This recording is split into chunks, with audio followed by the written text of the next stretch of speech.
Hi everyone, Naski Davos here. So let's talk about why preparing before your quit date is key to success, and why plans you may see online that say set a quit date, write down your reasons are not really a plan, and they leave you exposed and they don't prepare you properly to quit smoking. And of course, let's talk about what is preparation and how to do it, how to prepare so you can quit smoking and find it easy. You may have heard me talking about the importance of preparation again and again and why it's such a big part of the CBQ method, or you may have learned painfully from your own experience how important preparation is because you experienced firsthand how it's like to leave yourself exposed and not knowing how to handle the new reality that comes after quitting smoking, after your quit date. So the problem with quitting smoking, what we do many times, and I've done it many times, I've talked about it before, is that we quit smoking in the heat of the moment. The moment our motivation is high for good or not so good reasons. Maybe the pack is finished and we're thinking, I'm not going to buy anymore. I'm going to take that boost, that opportunity. Or maybe Monday is coming, or maybe I am sick and I will take that opportunity that I cannot really smoke now to detox the first days. Or maybe another thing that happens, maybe we woke up one morning and we're coughing a lot and we're feeling like, what am I doing to myself? Or we got a negative comment about how we smell, or we got a wrong look because we were smoking down on the street and someone gave us the side eye. Whatever it is, something happened and we feel motivated in that moment. And that's all great. Motivation is great. But then what happens the same day or 2 days later or 5 days later, our motivation starts dipping as it naturally does. And we don't know how to handle and cope with the new reality that we're experiencing. We don't know what to do when we have a craving. We don't know how to respond to an emotion that for decades we used to mask by smoking. We don't know how to have the conversation or resolve conflict when in the past we used to run out and have a cigarette and avoid the whole thing. So it doesn't mean it's hard, but we are left with a new reality. And if we have not prepared well, we're struggling with cravings, we're missing smoking, and we're taking this bad experience as a preview of our smoke-free life. So we decide to smoke again, and we conclude that it wasn't the right time, or that even worse, that we are not able to succeed.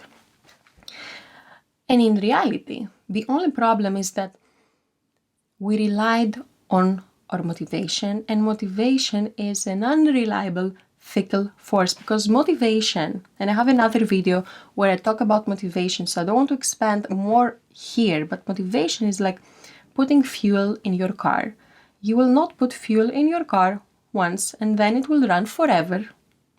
You have to refuel your car and you have to refuel your motivation.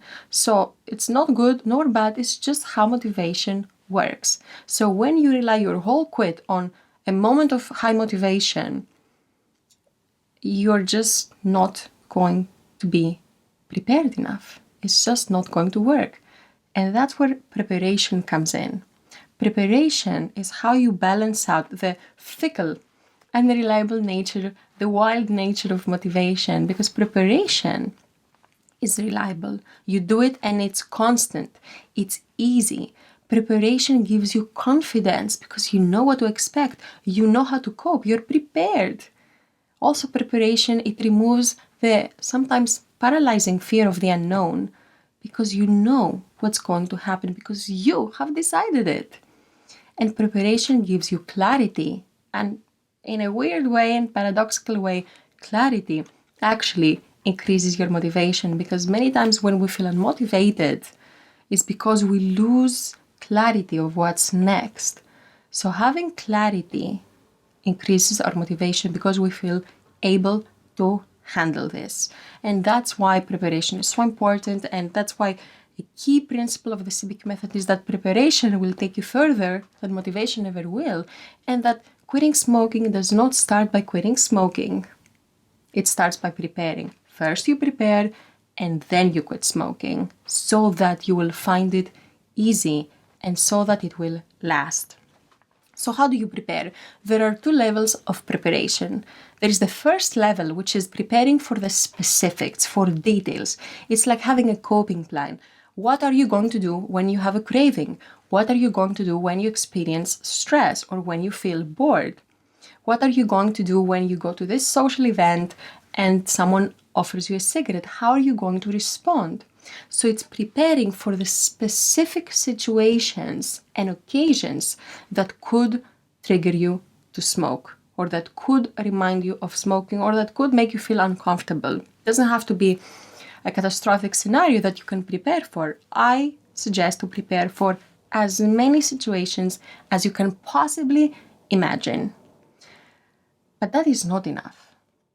And maybe you have realized this as well.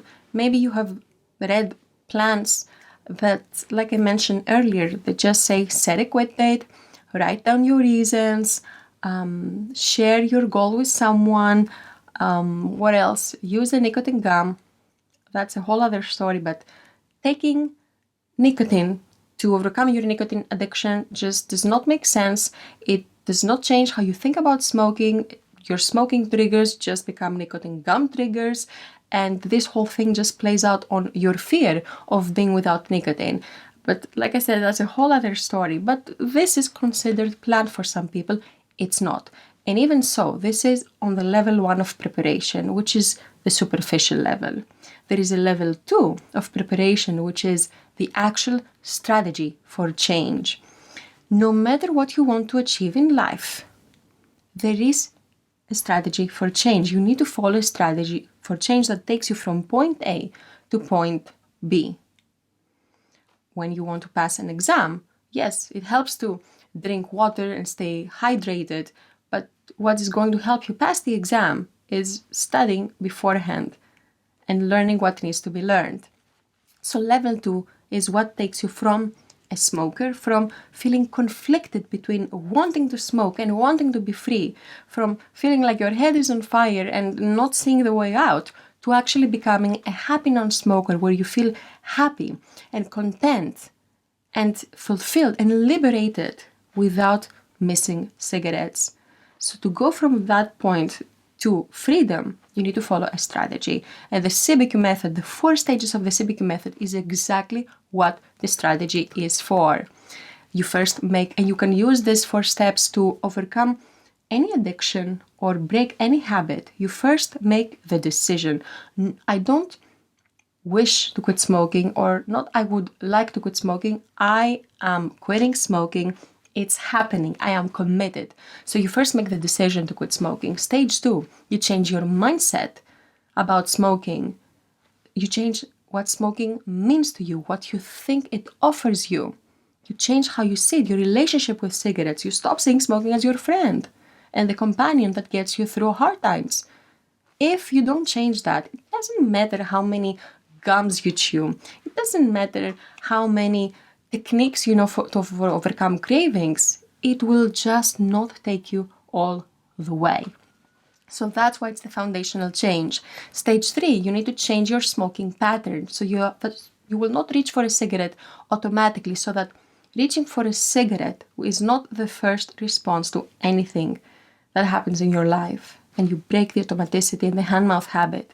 You quit smoking, and then 4th stage, you condition your smoke-free life. You protect your success so that you will adjust to your smoke-free life, to this new reality, and it will become the new normal. So these are the 4 stages, and it's you need this. You really cannot skip that step, that layer, that level of preparation, because the tips and tricks, which is level 1, are great, but they will not make you a happy non-smoker. So you need that other strategy. So I hope this video was helpful to you, and that you have more insight into what exactly you're looking for when it comes to preparing for quitting smoking, and how to prepare that plan, level 1 and level 2. Everything I'm sharing in this channel, all my videos address both levels, the tips and tricks, but also the underlying strategy for change. So thank you so much for watching. I hope you like this video. Let me know in the comments, what else you want to know about preparation, and I will see you next time. Thanks for watching. If you want to quit smoking in a way that's easy, natural, and permanent, then you need to check out the CBQ method.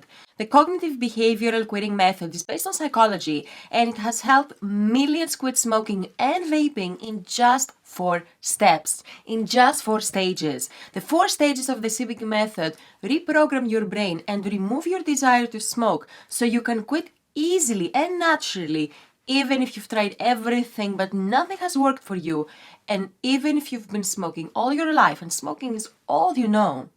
To learn more about the CBQ method and see how it can help you quit smoking for good, go to startcbq.com.